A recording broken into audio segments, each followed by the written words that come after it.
Welcome to the Farmhouse Museum. We're here today for Family Sunday, and we'll be learning about the Victorians and their love of flowers.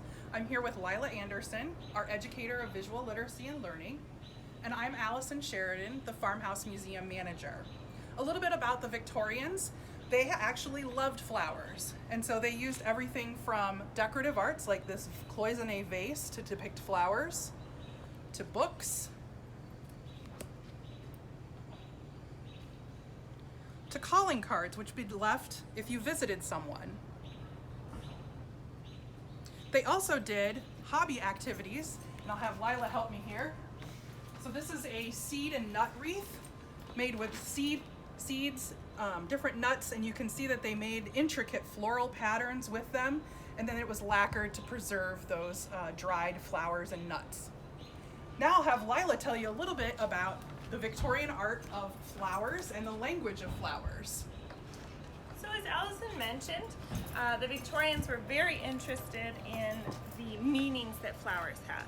They didn't invent flower meanings. Flower meanings have been around for a long time, and in the ancient world you can see references to this and all sorts of art and literature. But the Victorians were really champions of this idea, and they actually had many books that were published during the Victorian era about the language of flowers and the different meanings they held. The problem with having many books about the language of flowers is that you could have different meanings for things. So depending on the guide that you were using, a bouquet could be interpreted in different ways.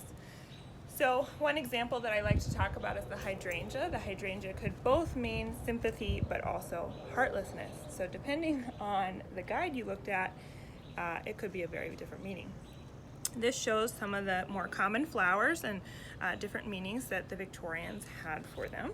And what they like to do, maybe it could even be alongside a calling card, was to leave small bouquets or give small bouquets called tussie-mussies or posies. And these could have pretty elaborate meanings that were associated with them. I often think of flowers as being a very happy and thoughtful thing to give someone, whereas the Victorians had a pretty wide range of emotions that could be expressed.